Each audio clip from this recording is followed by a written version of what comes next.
Hi friends, today I will tell you everything you need to know about the tool freeform rebar, how it works and how to place out rebars in a 3D view on the screen in front of you. We have a curved wall with varying heights throughout the length of the wall. In addition, a curved foundation follows the bottom geometry of the wall. I will in this video show you how to place out rebars in both the wall and the foundation. Let's jump right into it. I will start the foundation. So I am standing in a 3D view. Press the rebar tool and I get up the freeform option right away.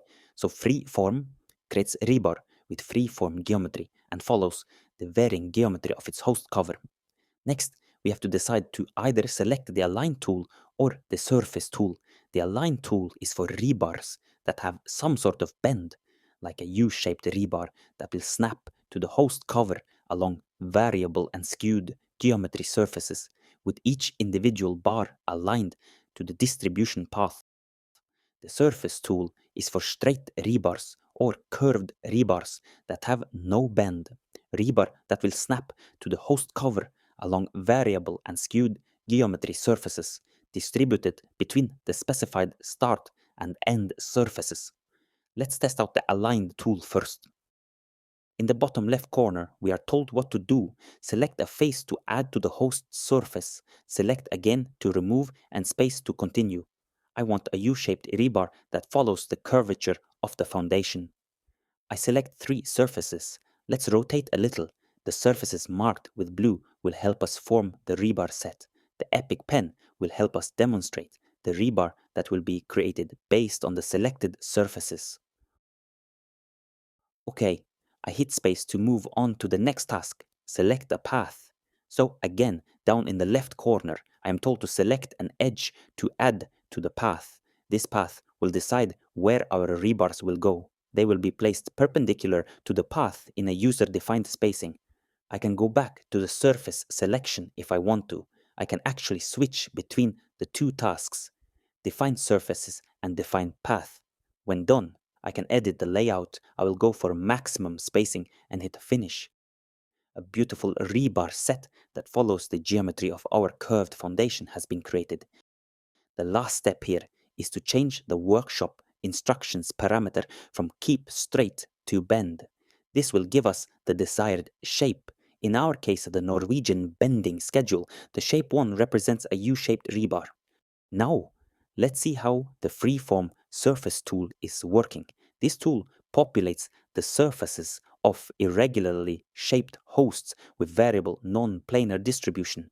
And what I want are curved rebars that follow the bottom of the foundation when we press the surface tool.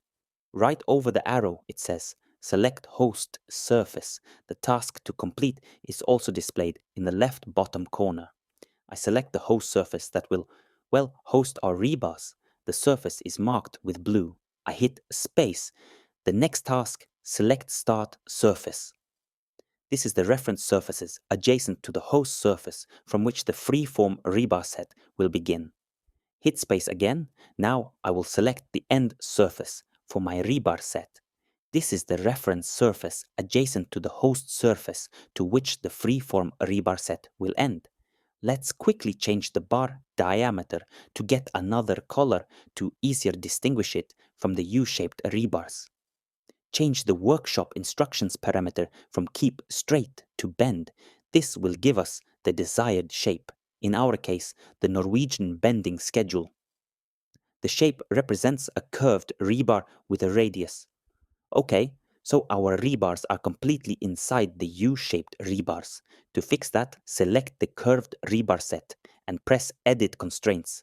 We are now standing in the Edit Constraints window where the edited bar is highlighted in green. In the middle, there is a little dot with a number, currently at 0. This means that the rebar set is constrained to rebar cover, just like the U-shaped rebars. I adjust this number and offset it with the diameter of the U-shaped rebar to lift the whole rebar set 16 mm up. Zoom in. Looks good. I switch between the changes. Offset 16 mm and 0. Let's go back and do the sides too. I will find the little plus sign, press it, and change the number once again from 0 to 16. Do exactly the same on the other side. Hit finish. Zoom in and rotate. The rebars are placed on top, the U-shaped rebars, just as we intended. Alright, let's move on to the curved wall with varying heights. I will add rebars that follow the curved curvature of the wall. I'm in a 3D view. Select the rebar tool and then the surface tool. Pick the host surface and then the start and end surface. In our case, we want vertical bars, so the start and end surfaces will also be vertical. Hit finish and I have now 2 vertical rebar sets in my curved wall. I will continue to add the horizontal bars to our curved wall. So the end and start surfaces need to be, yes, you guessed it, horizontal. Change the bar diameter so the vertical bars will differ in color. Do the same for the other side of the wall. Now for the tricky part, and U-shaped rebars to a curved wall with varying heights. The problem here is that when doing it the same way as before, the rebars will get varying lengths because of the varying height of the wall. When investigating our option in the properties menu, we will find that the length parameter is grayed out. It is not possible to change it. I will present the slightly awkward workaround. Copy the wall. The important part here, the wall must have a fixed height to achieve the same length on all our U-shaped rebars. Proceed by adding the U-shaped rebars the same way I have taught you previously in this video. The rebars will cover the entire length of the wall, but the crucial part, the length is the same. Add freeform rebar in our dummy wall using the techniques I have previously demonstrated in this video. The rebar set will consist of U-shaped rebars with a fixed length.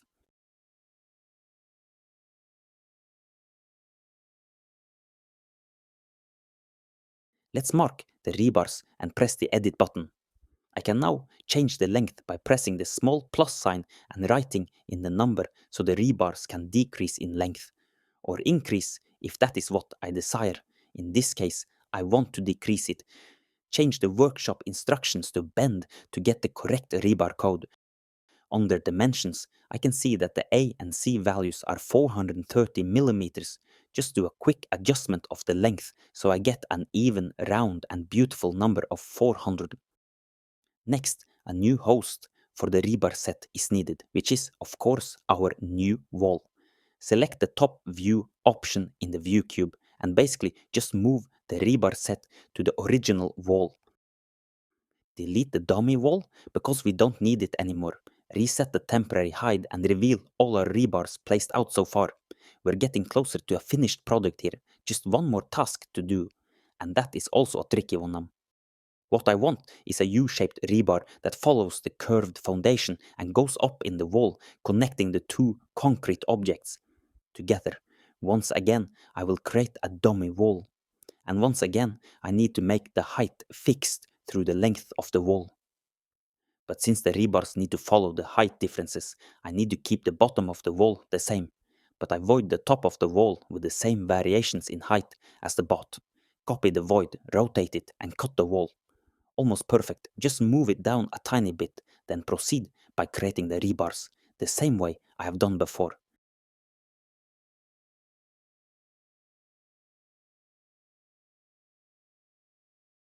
Change the bar diameter and then I change it from straight to bend so the rebar shape corresponds to an already existing one. But as you can see, the rebars are placed perpendicular to the surface and not vertically. Change the alignment option in the properties menu to vertical. Press the edit constraint and the small plus sign to change the length of the rebar to accommodate the task of this particular rebar. 1000 millimeters should be enough. Press finish, select the original wall. The wall the rebar set will eventually end up at as the new host. Go to a top view and simply move the rebar to the new host. Delete the dummy wall, it has done its job. Go to a front view and move the rebar set down. The rebar set will now be inside the foundations that lay beneath the wall. Reset the isolate view and lo and behold, all our rebars for the curved wall and foundations are created. Looks pretty amazing if you ask me. Just gonna change some of the bar diameters to easily distinguish the rebar sets from one another. Okay, looks pretty cool. Just a little cleanup regarding the rebars laying on top of each other by using the edit constraint command. We'll not do it in this video. Alright, that concludes this tutorial. Be sure to like and subscribe for more fun videos. See you later.